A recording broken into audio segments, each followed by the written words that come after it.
சென்னை எம்ஜிஆர் நகர் பகுதியில் உள்ள அம்பேத்கர் குடிசை பிஎஸ்என்எல் அலுவலகம் உதயம் திரையரங்கம் அருகில் மழைநீர் வடிகால் கால்வாய் அமைப்பதற்காக தோண்டப்பட்ட பள்ளத்தில்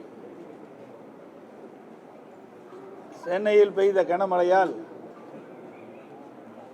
அந்த தோண்டப்பட்ட பள்ளத்தில் தடுமாறி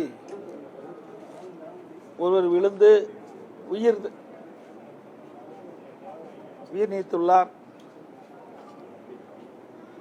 பள்ளம் தோண்டப்பட்ட பகுதியை சுற்றிலும் பாதுகாப்பு ஏற்பாடு செய்யப்பட்டிருந்தால் இந்த சம்பவம் நடைபெற்றிருக்கின்றது.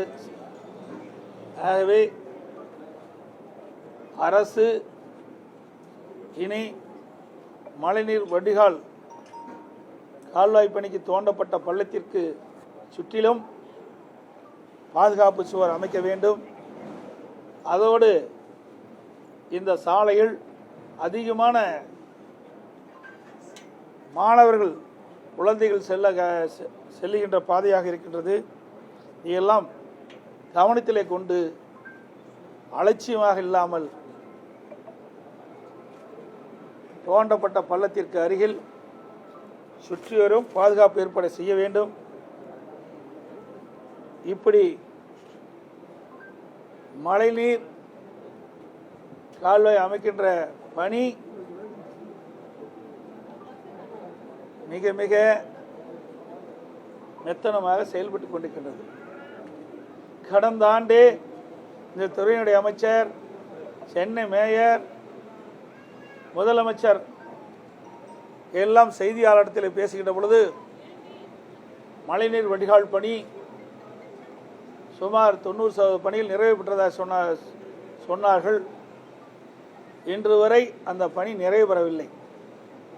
இன்னும் ஒரு மாதத்திற்கு பின்பு வடகிழக்கு பருவமழை துவங்க இருக்கின்றன. இனியாவது இந்த அரசு கும்பகரணம் தூக்கத்திலிருந்து விழித்து வேகமாக துரிதமாக மழைநீர் வடிகால் பணியை நிறைவேற்றப்பட வேண்டும். இன்றைக்கு வடகிழக்கு பருவமழையின் போது கனமழை பெய்தால் மழைநீர் வடிகால் வசதி முழுமையாக நிறைவேற்றப்படாமல் இருந்துவிட்டால் சென்னை மாநகரம் மீண்டும் வெள்ளத்திலே தத்தளிக்கும். மக்கள் கடுமையாக பாதிக்கப்பட்டு விடுவார்கள். ஆட்சி பொறுப்பேற்று 40 மாத காலமாக இந்த மழைநீர் வடிகால் பணியை மேற்கொள்ளாமல் இருக்கின்ற ஸ்டாலின் தலைமை அரசுக்கு என்னுடைய கண்டனத்தை தெரிவித்துக் கொள்கின்றேன்.